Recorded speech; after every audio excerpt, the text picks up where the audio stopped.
जय मसीह की दोस्तों बजिंदर सिंह जी जेल से बाहर आ रहे हैं, जेल से बाहर आ गए हैं और उन्होंने संडे की मीटिंग भी अटेंड की और भी बहुत सारी बातें मैं और आप सोशल मीडिया के माध्यम से सुन रहे हैं कि बजिंदर सिंह जी बाहर आ रहे हैं, जल्द ही बाहर आ रहे हैं। बहुत सारी ऐसी बातें मैं और आप सोशल मीडिया के माध्यम से दिन प्रतिदिन देख रहे हैं जो कि सही नहीं है।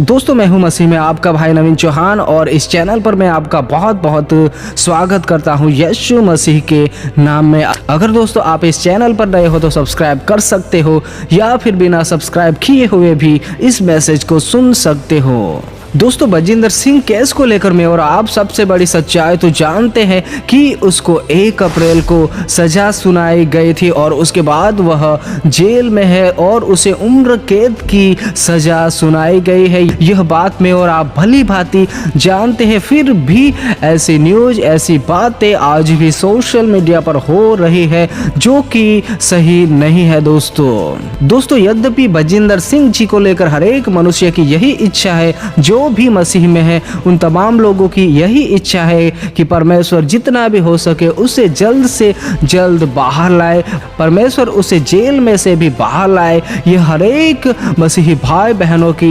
इच्छा जरूर है। परंतु दोस्तों एक बात यहाँ पर मुझे और आपको ध्यान देनी होती है, वह यह है कि मेरे और आपकी मर्जी नहीं चलती, मेरी और आपकी इच्छा नहीं चलती, परमेश्वर की ही इच्छा परमेश्वर की ही मर्जी चलती है। अगर परमेश्वर की इसमें कुछ योजना रही होगी, परमेश्वर की कुछ इसमें खास योजना रही होगी कि जिसके कारण आज भी इतने दिन हो गए फिर भी आज भी हमें कोई भी ऐसी रिहाई की खबर नहीं सुनाई दे रही है। यद्यपि उसे जो उम्र कैद की सजा सुनाई गई है उसके लिए अगर हाई कोर्ट में भी अपील की जाती है या फिर की गई है तो भी दोस्तों इसमें भी समय लगता है। ऐसा नहीं होता है कि आज अपील की गई या फिर दूसरे दिन रिहाई हो गई, ऐसा नहीं होता है। उसमें भी दोस्तों उस जगह पर भी सबूतों को रखा जाता है और दोस्तों उसमें भी बहुत ही कार्रवाई होती है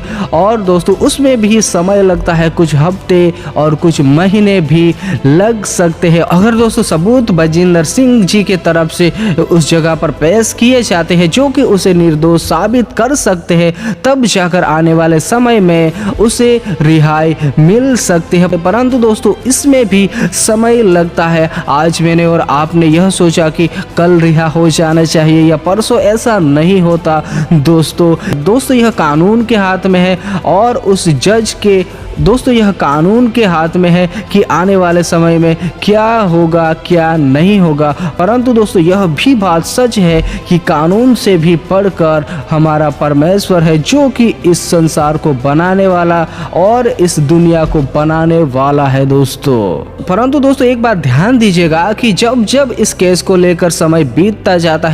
जाता है, दिन बीतते जाएंगे, तब मनुष्य के मनों में अलग अलग प्रकार के विचार आते रहेंगे। हाँ दोस्तों यद्यपि इस केस को लेकर बहुत दिन बीत चुके हैं और कई मसीही भाई बहनों के भी मनों में ऐसा सवाल उठता होगा कि आखिरकार इतने दिन हो गए, इतने समय हो गए, फिर भी बजिंदर सिंह जी जेल से वापस क्यों नहीं आ रहे हैं। दोस्तों हमें यहाँ पर आत्मिक रीति से भी सोचना है परंतु शारीरिक रीति से भी हमें सोचने की जरूरत होती है। हम जो इस संसार में रह रहे हैं उसमें भी एक कानून है और उस कानून को बनाने वाला भी परमेश्वर ही है और वह कानून के जो लोग हैं वे भी परमेश्वर की तरफ से ही ठहराए गए हैं और यह जो केस चल रहा है इसमें भी परमेश्वर की कुछ ना कुछ योजना रही होगी। इसलिए मुझे और आपको इस केस को लेकर मैं तो कहता हूँ नेगेटिव विचार भी नहीं दिलो दिमाग में लाना है, क्योंकि ऐसा अक्सर देखा जाता है कि कोई भी ऐसी घटना होती है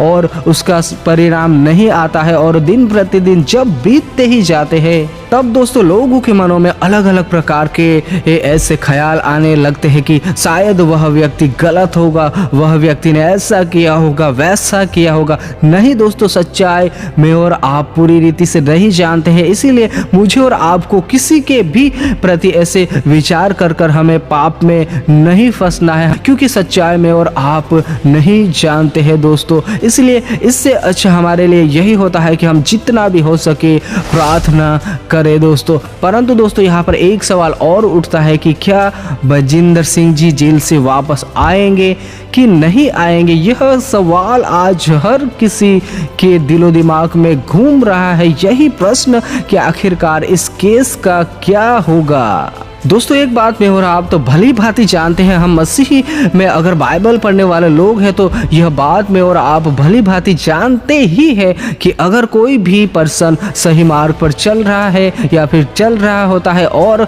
वह ऐसे किसी भी बात में फंस जाता है तो दोस्तों उसे परमेश्वर, चाहे वह जेल खाने में भी हो, चाहे किसी भी जगह पर क्यों ना हो, उस जगह से भी बाहर निकालने पाता है। अगर परमेश्वर की योजना रहती है उस व्यक्ति के द्वारा और भी कार्य करवाने की, और भी परमेश्वर का सुसमाचार फैले उस व्यक्ति के द्वारा, तो दोस्तों परमेश्वर उस व्यक्ति को कहीं से भी बाहर निकाल सकता है, चाहे जेल हो, चाहे अग्नि की खाई भी क्यों ना हो। हम देख सकते हैं सदरक मेशक अबेदनगो को भी जब उसे आग में डाला गया, धधकती हुई आग में, फिर भी दोस्तों परमेश्वर की योजना थी, परमेश्वर की इच्छा थी उस जगह पर कि परमेश्वर उन लोगों के द्वारा और भी कामों को करे। और हम जानते हैं कि उस आग के भट्टे में जब डाला जाता है जो कि 7 गुना और बढ़ा दी जाती है, परंतु फिर भी परमेश्वर पुत्र उस जगह पर जाकर उन लोगों को बचाता है और हम देखने पाते हैं कि वह आग भी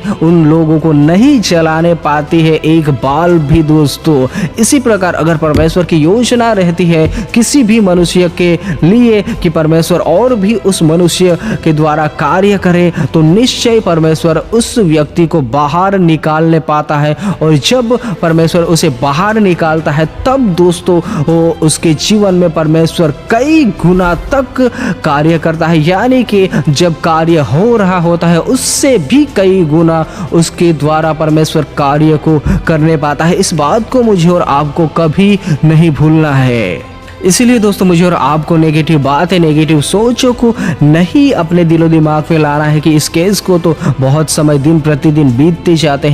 जाते हैं और इसमें शायद उस व्यक्ति की गलती रही होगी, नहीं रही होगी। ऐसे विचारों को नहीं हमारे दिलो दिमाग में लाना है। और दोस्तों ये हमें और आप आने वाले समय में भी देखने पाएंगे जब इस केस को लेकर और भी समय बीतता जाएगा, उन समयों में ऐसे ख्याल लोगों के दिलो दिमाग में जरूर आएंगे। आप और मैं वीडियोज में भी देखने पाएंगे, यहाँ तक कि सेवक भी बोलने लगेंगे कि उसने ऐसा करा था, वैसा करा था, जो भी ऐसी बातों को मैं और आप सुनने पाएंगे। परंतु दोस्तों मैं तो यही कहना चाहूँगा कि जितना भी हो सके ऐसी नेगेटिव बातों को हमारे दिलो दिमाग में ना आने दे। चाहे दोस्तों कैसा भी समय रहा होगा, कैसी भी घटना घटी होगी, परंतु फिर भी मुझे और आपको हमारे दिलो दिमाग में ऐसे बुरे विचार नहीं लाना है, बल्कि हमें उसके लिए जितना भी हो सके प्रार्थना करनी है दोस्तों मैं फिर से कहना चाहूँगा कि कितना भी समय लगे, कितना भी वक्त लगे इस केस को लेकर, चाहे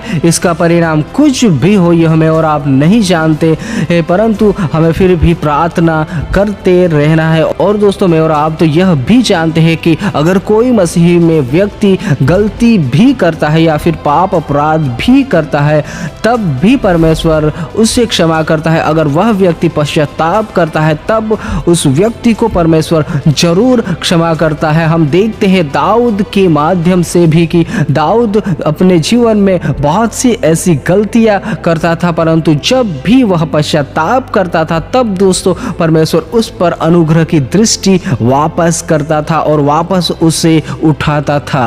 और दोस्तों हम इजरायली प्रजा को भी देखते हैं कि जब परमेश्वर इजराइल प्रजा को मिस्र से बाहर निकाल रहा था, उन समयों में इजरायली प्रजा भी परमेश्वर से दूर होती जाती थी, यानी कि पल पल वह पाप में फंसते ही रहते थे और उससे शैतान के हाथों में सौंपा जाता था। यानी कि जो भी उसके विरुद्ध में प्रजा होती है, अन्य जाति, वह उस पर विजय प्राप्त करती थी। परंतु जब जब परमेश्वर के आगे वह झुक जाते थे, पश्चाताप करते थे, तब तब परमेश्वर उस पर अनुग्रह की दृष्टि करता था और उसे वापस बलवान बनाता था। दोस्तों ऐसी ढेरों हम घटना देखते हैं बाइबल में कि एक व्यक्ति, एक दास, प्रभु का दास, जो कि अपने जीवन में कई बार ऐसी गलतियां भी कर बैठता है, परंतु जब वह पश्चाताप करता है तब परमेश्वर वापस उसे क्षमा कर कर खड़ा कर देता है। दोस्तों यहाँ पर हम यह नहीं कह सकते, नहीं सोच सकते कि बजिंदर सिंह जी ने गलती की है, नहीं की है। दोस्तों मैं हर बार यही कहूँगा कि जो हमने देखा ही नहीं, जिस बात की हमें सच्चाई भी नहीं पता, उस बात को हमें करके या फिर उस पर दोष लगाने से अपने आप को पापी नहीं ठहराना है। इसके बदले हम यह करें कि उसके लिए प्रार्थना करें कि परमेश्वर उसके जीवन में कार्य करे, परमेश्वर उसके परिवार पर अनुग्रह की दृष्टि करे और परमेश्वर की इच्छा, परमेश्वर की मर्जी उसके जीवन में पूरी होने पाए। दोस्तों बाकी आप बहुत ही समझदार हो। सबको जय मसीह की।